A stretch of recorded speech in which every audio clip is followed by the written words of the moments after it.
Hello everybody. आप सभी का भूगोल के इस व्याख्यान में स्वागत है। आज हम लोग प्रथम प्रश्न पत्र के अंतर्गत 5वें यूनिट से आज हमारा जो डिस्कशन का सब्जेक्ट होगा वो है फूड सिक्योरिटी, खाद्य सुरक्षा।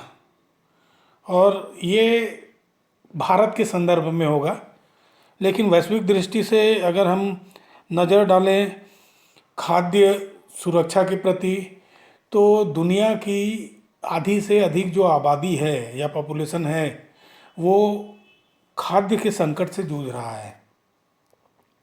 इसमें सबसे ज़्यादा स्थिति खराब अफ्रीकी और लैटिन अमेरिकन जो देश हैं वहाँ की है,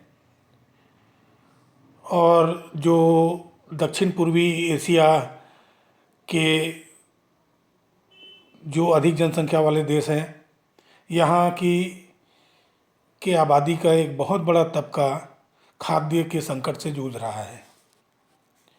तो जब बात हम लोग करते हैं खाद्य सुरक्षा की, तो संकुचित अर्थों में या एक न्यूनतम अर्थों में खाद्य सुरक्षा की जो अवधारणा है, कंसेप्ट है, वो ये है कि कुल जनसंख्या के लिए जो खाद्यान्न है उसकी निम्न से निम्न मतलब कम से कम कितनी मात्रा उपलब्ध कराई जाए उससे संबंधित है।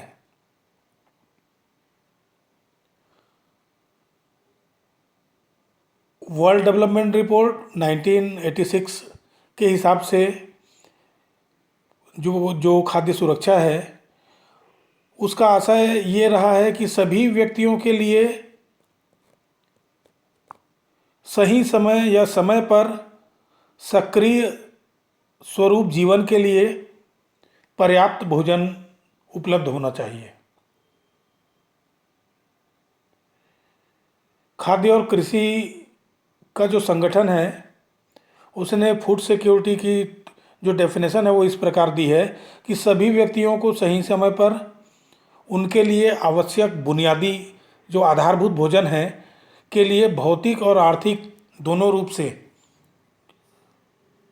उपलब्ध कराया जाए, इस आश्वासन के रूप में है।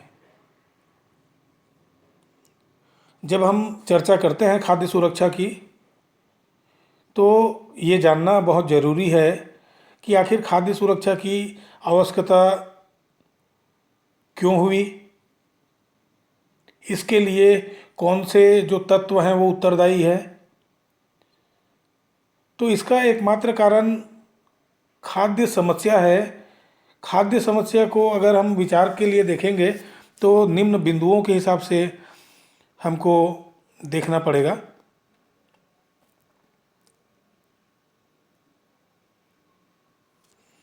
कि 3 जो पहलू हैं, एस्पेक्ट्स हैं खाद्य सुरक्षा के लिए, इसके ऊपर हमको थोड़ा सा नज़र डालना पड़ेगा। जो पहला है वो है क्वांटिटेटिव एस्पेक्ट, मतलब जो परिमाणात्मक जो मात्रात्मक पहलू है, क्वांटिटेटिव, उसके ऊपर नज़र डालें। तो जहाँ तक हम समझते हैं कि हमारे देश में बहुत लंबे समय तक खाद्य आपूर्ति उसकी मांग से कम रही है, और इसके कारण देश को विदेशों से खाद्यान्न आयात करना पड़ा। भारत के विकास के बारे में जो पंचवर्षीय योजना बनी, तो पहले पंचवर्षीय योजना में ही कृषि को पहला स्थान दिया गया, क्योंकि कृषि प्रधान देश है, यहाँ की अधिकांश आबादी खेती से जुड़ी हुई है। 1959 और 60 में हिंदुस्तान में जो खाद्यान्न है उसका बहुत अभाव रहा, अभाव की स्थिति थी, विदेशों से खाद्यान्न आयात करना पड़ा।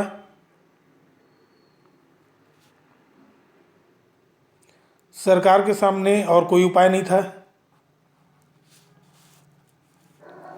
तीसरी जो पंचवर्षीय योजना बनी उसमें एग्रीकल्चर के लिए नई नई पद्धतियाँ अपनाई गई, जिससे खाद्यान्न उत्पादन तो बढ़ा जरूर, चौथे पंचवर्षीय योजना में उत्पादन का लक्ष्य बढ़ा दिया गया। भले ही वो लक्ष्य प्राप्त नहीं किया गया हो, लेकिन ये खाद्यान्न उत्पादन की दिशा में एक बेहतरीन प्रयास कहा जा सकता है, मात्रात्मक उपलब्धि में, क्वांटिटेटिव एस्पेक्ट से। 1988-89 में मौसम कृषि के अनुकूल रहा, खाद्यान्नों के उत्पादन में वृद्धि हुई।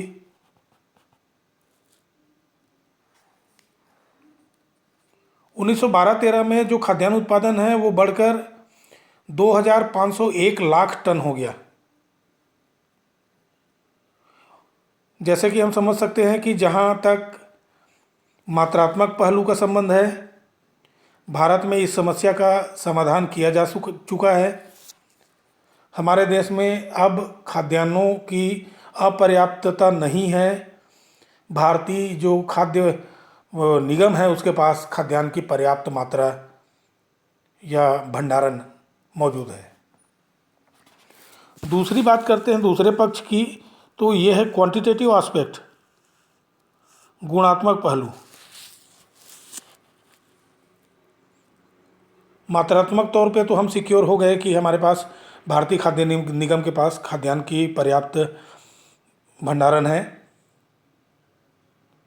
लेकिन गुणात्मक तौर पर या क्वालिटेटिव एंगल से अभी भी बहुत कुछ करना बाकी है। अभी भी करोड़ों लोग भारत में भुखमरी और कुपोषण के शिकार हैं, और बहुत से लोग उसके कगार में भी हैं।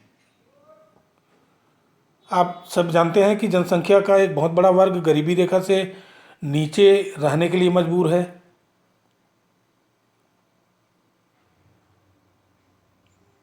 योजना आयोग के 2009 और 10 का आकलन है कि 21.1% जो जनसंख्या है वो गरीबी रेखा के नीचे 2009-10 में थी। प्रति व्यक्ति जो अनाज का उपभोग है, जो कि एक आम भारतीय के लिए शक्ति और पोषण का मुख्य स्रोत है, उसमें गिरावट आई है। ग्रामीण क्षेत्र में हर व्यक्ति को हर दिन 2400 कैलोरी प्रतिदिन मिलना चाहिए, और शहरी क्षेत्रों में ये जो मात्रा है वो 2100 कैलोरी प्रति व्यक्ति प्रतिदिन न्यूनतम ये आवश्यकता के रूप में स्वीकार किया गया है। काफ़ी लोगों में माइक्रोन्यूट्रिएंट्स, जिसको सूक्ष्म पोषक तत्व कहते हैं, उसकी कमी से लोग पीड़ित हैं। एक आकलन है कि भारत में 50% वयस्क और 55% बच्चे कुपोषण के शिकार हैं। इसका आशय है कि देश का एक बहुत बड़ा जनसंख्या का हिस्सा दैनिक परिस्थितियों में अपना जीवन यापन कर रहा है, और वो भुखमरी और कुपोषण से पीड़ित है। तो भारत को इस समस्या से निदान की आवश्यकता है। इसके लिए उचित योजना बना के उसके कार्यान्वयन की आवश्यकता पड़ेगी। और तीसरा कारण है high price of food aspect, मतलब जो खाद्य पदार्थ हैं उसकी ऊंची कीमतें।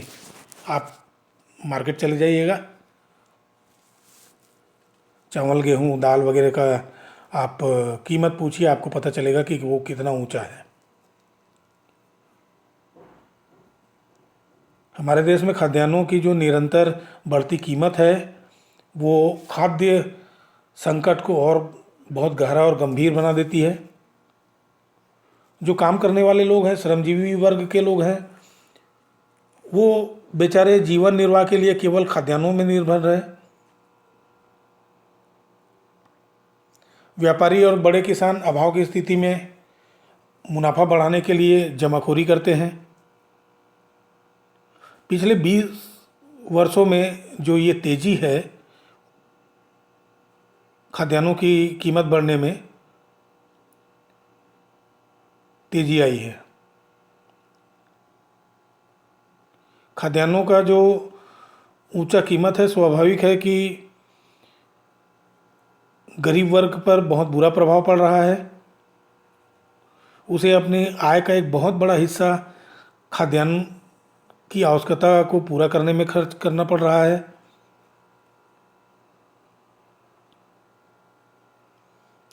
इससे एक सामाजिक विषमता का भी निर्माण हो रहा है, जो राष्ट्र के भविष्य के लिए अच्छा नहीं है। तो इस तरह से अगर हम खाद्यान्न की सुरक्षा के बारे में बात करते हैं तो उसके विभिन्न पहलुओं के संबंध में भी हमको विचार करना पड़ेगा। आगे चलते हैं। केसेस ऑफ फूड प्रॉब्लम, खाद्य समस्या का जो कारण है वो क्या कारण है? तो आपके सामने स्क्रीन में 4-5 जो बिंदु दिए हैं, इससे संबंधित हम थोड़ी सी चर्चा कर लेते हैं। जनसंख्या में विस्फोट, ये पहला बिंदु है, जनसंख्या में विस्फोट।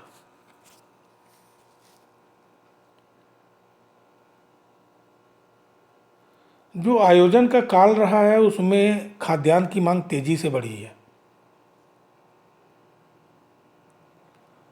इसके बहुत सारे कारण हैं, लेकिन उसमें हमारे देश में जो जनसंख्या विस्फोट की अवस्था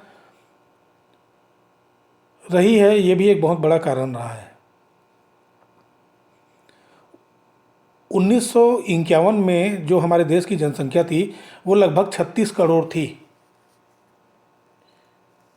और जो 2011 में जो जनगणना हुआ उसमें 121.05 करोड़ पहुंच गई, 4 गुना। 50 साल में जनसंख्या, 60 साल में जनसंख्या 4 गुना बढ़ गई। जनसंख्या में इस तेज वृद्धि के कारण खाद्य पदार्थों के मांग में बहुत बढ़ोतरी हुई, ये एक प्रमुख कारण रहा। दूसरा है खाद्य पदार्थों की मांग की लोच अधिक होना। गरीब देशों में जहां बड़ी संख्या में लोगों को भरपेट भोजन नहीं मिलता है, इसका मतलब ये है कि इन देशों में जब भी प्रति व्यक्ति आय में वृद्धि होती है तो खाद्यान्नों के मांग में भी तेजी हो जाती है। आयोजन काल में भारत में निवेश की राशि में बराबर वृद्धि हुई है।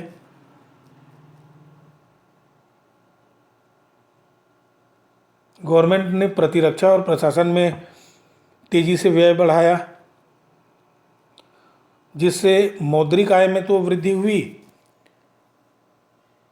लेकिन खाद्य पदार्थों की मांग को बढ़ाने में इसका स्पष्ट योगदान रहा है कि लोगों के पास जब पैसा ज़्यादा आता है तो वो कंज्यूम ज़्यादा करते हैं, उपभोग ज़्यादा करते हैं। तीसरे बिंदु के अंतर्गत बात करते हैं खाद्यान्नों की जमाखोरी।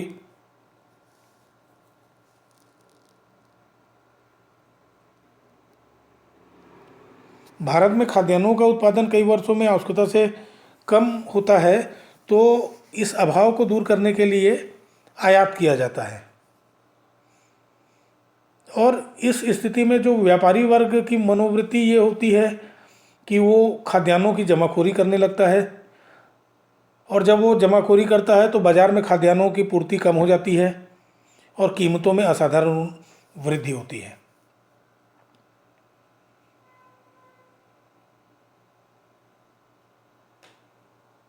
प्याज की कीमत अगर 80 रुपया है तो ये मान के चलिए कि जो प्याज के व्यापारी हैं वो मुनाफाखोरी करने के लिए जमाखोरी करना चालू कर दिए हैं, जिससे कि मार्केट में अभाव हो जाए और वो अपने सामान को बहुत ऊंचे कीमत में बेचे। जब तक खाद्यान्नों की जमाखोरी द्वारा मुनाफाखोरी बनी रहेगी तब तक खाद्य समस्या का स्थायी हल होना बहुत मुश्किल है। चौथा है उत्पादकों द्वारा खाद्यान्नों के उपभोग में वृद्धि। उत्पादकों द्वारा खाद्यान्न में उपभोग में वृद्धि हुई है, जिससे कि उसका उसका व्यापार पर प्रतिकूल असर पड़ा है। गांव में बिजली पहुंचने, ट्रैक्टर उपलब्ध होने और उर्वरक और अधिक उपज देने वाले बीजों के प्रयोग से और सरकार द्वारा जो साख कर्ज दिया जाता है उस व्यवस्था से और इन सब कारणों का सामूहिक प्रभाव कृषि पर पड़ा और उसका विकास भी हुआ। जब कृषि का विकास हुआ तो इस स्थिति में ये सामान्य बात है कि संपन्न किसानों द्वारा खाद्यान्नों का उपभोग बढ़ गया, यूज़ करने का जो रेट है वो बढ़ गया। इससे बाज़ार में बिक्री के लिए आने वाली जो मात्रा है उस पर प्रतिकूल प्रभाव पड़ा, जिससे कि खाद्यान्नों की कीमत बढ़ने में मदद मिली। और एक बहुत बड़ा कारण है भ्रष्ट प्रशासनिक व्यवस्था। आप सभी जानते हैं, जो गवर्नमेंट का प्रशासन व्यवस्था है वो अकुशल और भ्रष्ट है।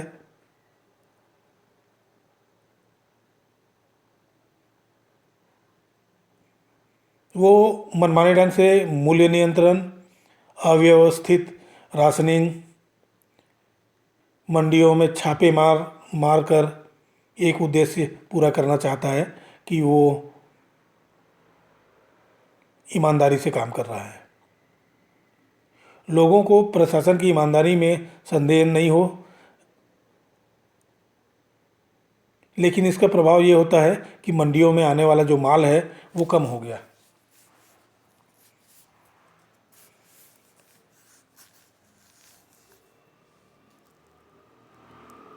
तो खाद्यान्न से संबंधित जो प्रशासनिक व्यवस्था है उसमें भी सुधार की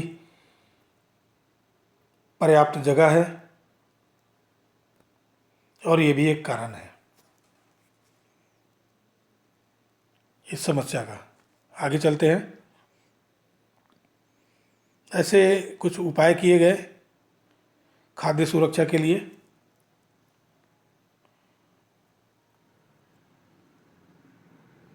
तो इन उपायों में जो 3 उपाय हैं वो बहुत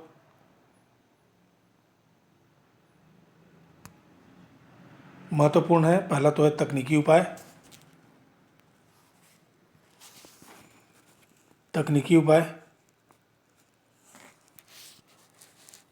उत्पादन बढ़ाने के लिए तकनीकी उपाय के महत्व को शुरू से ही सरकार के द्वारा स्वीकार किया गया। 1966 के बाद कृषि विकास के लिए नई नीति बनाई गई। खाद्य समस्या को हल करने के लिए सरकार की इस तकनीकी उपाय के ऊपर निर्भरता बढ़ गई।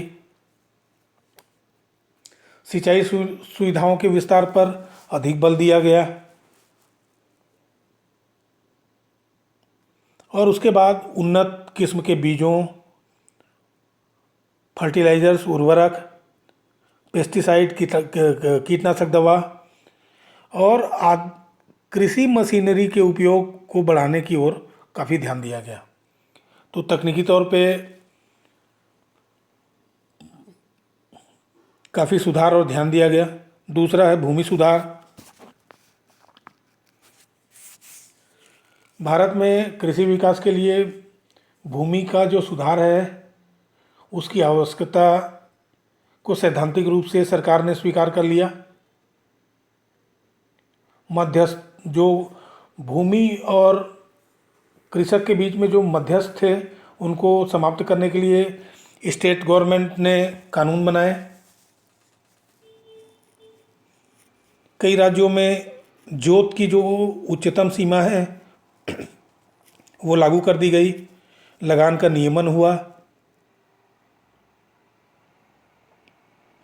भूमि संबंधी जो परिवर्तन है वो तो हुए, लेकिन इसमें काफ़ी कुछ दोष रहा और इसको लागू करने में भी थोड़ी सी कमजोरी दिखाई गई।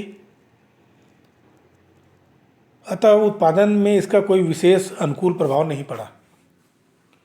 तीसरा है प्रेरक मूल्य। वर्तमान में आप इसको देख रहे हैं, जो कृषक आंदोलन है, एमएसपी। मिनिमम सपोर्ट प्राइस, न्यूनतम समर्थन मूल्य। सरकार की सामान्यतः ये मान्यता रही कि किसानों को उनकी फसलों का अच्छा मूल्य देने से जो प्रोडक्शन है खाद्यान्न का उसको बढ़ाने में मदद मिलेगी। इसलिए वो प्रेरक मूल्य की नीति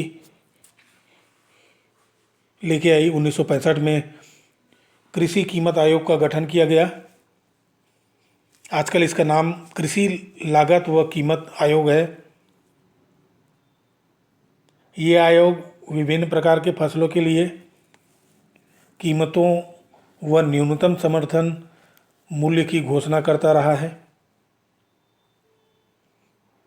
तो ये सरकार के द्वारा प्रयास किया गया खाद्यान्न के उत्पादन में वृद्धि का। आगे देखते हैं कि खाद्यान्न वितरण से संबंधित क्या प्रयास हुआ।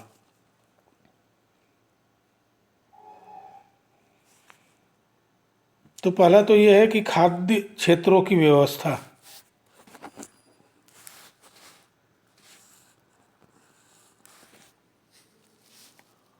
कीमतों में स्थिरता और खाद्यान्नों की सही वितरण के लिए खाद्य क्षेत्रों की व्यवस्था की गई।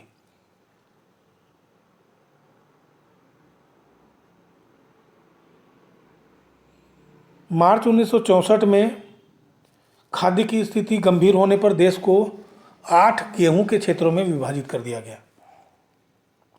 दक्षिण भारत के लिए चावल क्षेत्र बनाया गया, लेकिन ये जो प्रयोग है वो असफल रहा। बाद में राज्य का अलग क्षेत्र बना दिया गया। जो खाद्य क्षेत्र के निर्माण का मुख्य उद्देश्य था कि जिन राज्यों में खाद्यान्नों का उत्पादन अधिक है वहाँ से सरकार उसकी वसूली करे, केंद्रीय सरकार के माध्यम से उन राज्यों को दे जहाँ पर खाद्यान्न की उत्पादन मांग से कम है।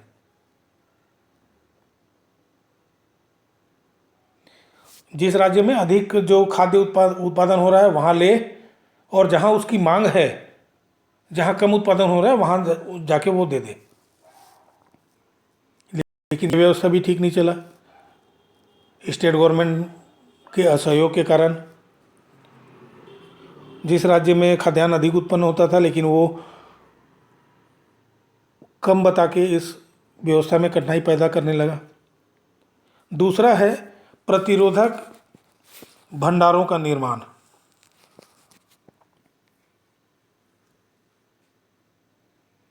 खाद्य की जो स्थिति है उसको ठीक करने के लिए एक चीज़ आवश्यक है कि खाद्यान्नों की जो पूर्ति है उसमें निश्चितता हो, कंटिन्यूटी हो। आप जानते हैं कि भारत में वर्षा की अनिश्चितता के कारण उत्पादन में स्थिरता तो संभव है ही नहीं। इसलिए ये ज़रूरी हो जाता है कि जो अतिरिक्त उत्पादन वाले वर्षों में प्रतिरोधक भंडारों का निर्माण किया जाए, जिससे कि जिन वर्षों में उत्पादन कम हो उन वर्षों में इन भंडार के खाद्यान्न को निकालकर संकट का सामना किया जा सके। अगर ये तरीका रहेगा तो अनिश्चित और अनियमित उत्पादन होने पर भी जो पूर्ति है उसको निश्चित और नियमित रखा जा सकता है, लगातार आपूर्ति की जा सकती है। केंद्र सरकार ने जनवरी 1965 में भारतीय खाद्य निगम की स्थापना की। ये जो निगम है वो खाद्यान्नों की खरीदारी, संग्रहण और वितरण का काम करता है। तीसरा जो बिंदु है खाद्यान्नों की वसूली। जो मार्केट का पावर है, बाजार की जो शक्ति है, उसको नियमित करने के उद्देश्य से गवर्नमेंट ने आंशिक वसूली की नीति को अपनाया। वसूली द्वारा जो प्राप्त खाद्यान्न को सार्वजनिक वितरण प्रणाली के माध्यम से वितरित किया जाता है। गेहूं और चावल के व्यापार का राष्ट्रीयकरण।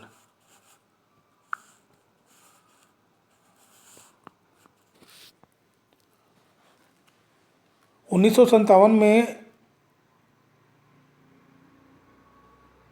खाद्य नीति की जो समिति थी उसने एक सुझाव दिया था कि जो खाद्यान्न है उसके मूल्यों में स्थिरता लाने के लिए और उनका जो वितरण है, लोगों को बांटने का जो तरीका है, उसमें नियमितता लाने के लिए सरकार ये चावल और गेहूं का जो व्यापार है उसको अपने हाथ में ले ले। 1972-73 में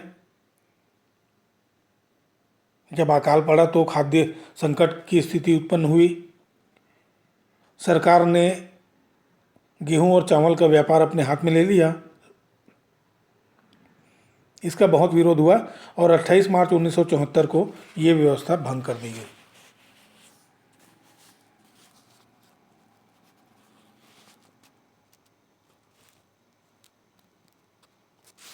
खाद्यान्नों का आयात, import of food grains. Bharat सरकार ने 1956 तक खाद्यान्नों की मांग को पूरा करने के लिए बहुत सारे उपाय किए तथा वो प्रतिरोधक भंडारण की व्यवस्था के लिए सरकार ने खाद्यान्न का आयात प्रारंभ कर दिया। गवर्नमेंट के द्वारा किए गए ये जो उपाय हैं वो सार्वजनिक वितरण प्रणाली, पब्लिक डिस्ट्रीब्यूशन सिस्टम का बहुत महत्व है और जो कीमत है उसमें स्थिरता लाने के लिए जिस खाद्यान्न का उत्पादन कम हुआ है वो गवर्नमेंट विदेशों से आयात करके कीमतों में स्थिरता लाने का प्रयास करती है। जो कुछ नीतिगत सुधार भी हुए हैं, नीतिगत सुधार के अंतर्गत सार्वजनिक वितरण प्रणाली का सिस्टमैटिक क्रियान्वयन,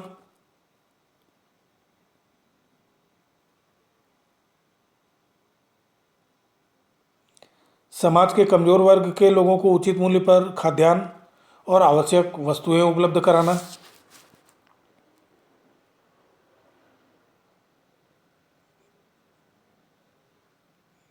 सार्वजनिक वितरण प्रणाली को राष्ट्रीय खाद्य सुरक्षा प्रणाली के रूप में विकसित करना,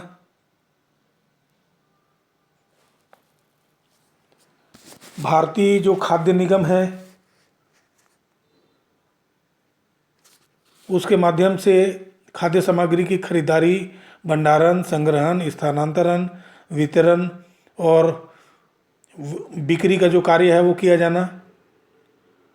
निगम ये निश्चित करता है कि इससे उपभोक्ता को भंडार से एक सी कीमत पर खाद्यान्न उपलब्ध हो।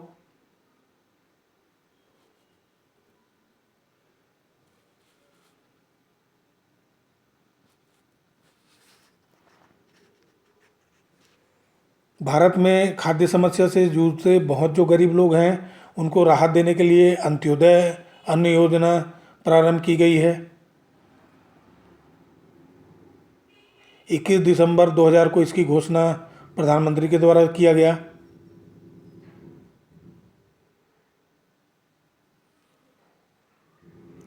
इस योजना के तहत या इस नीति के तहत जो भी योग्य परिवार है उसको 35 किलोग्राम अनाज बहुत कम मूल्य पर 2 रुपये प्रति किलोग्राम गेहूं और 3 रुपये प्रति किलोग्राम चावल पर उपलब्ध कराया जाता है।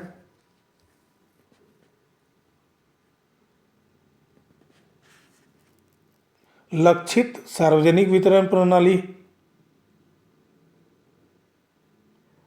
जो बहुत गरीब लोग हैं उनके परिवार को न्यूनतम मात्रा में अनाज उपलब्ध कराने की पक्की व्यवस्था के तौर पे सरकार ने जून 1997 में लक्षित सार्वजनिक वितरण प्रणाली प्रारंभ की। वर्तमान में कम से कम 6 करोड़ जो निर्धन परिवार हैं उनको इसका लाभ मिल रहा है।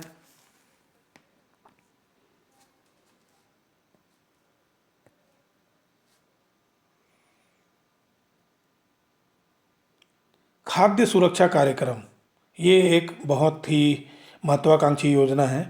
5 जुलाई 2013 को राष्ट्रीय खाद्य सुरक्षा अध्यादेश 2013 तुरंत प्रभाव से लागू हो गया। देश की 67% आबादी के लिए खाद्य सुरक्षा कार्यक्रम विश्व का अपनी तरह का सबसे बड़ा कार्यक्रम है। इसमें जो गवर्नमेंट है वो लक्षित आबादी को करीब 6.2 करोड़ टन चावल, गेहूं या मोटे अनाज की आपूर्ति के लिए 1,24,724 करोड़ रुपए खर्च करती है।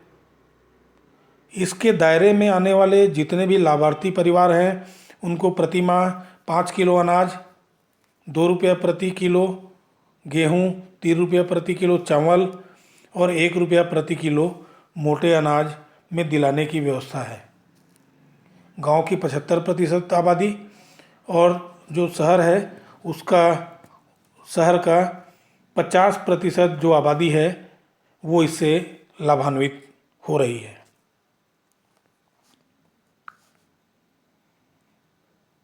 आज के लिए इतना।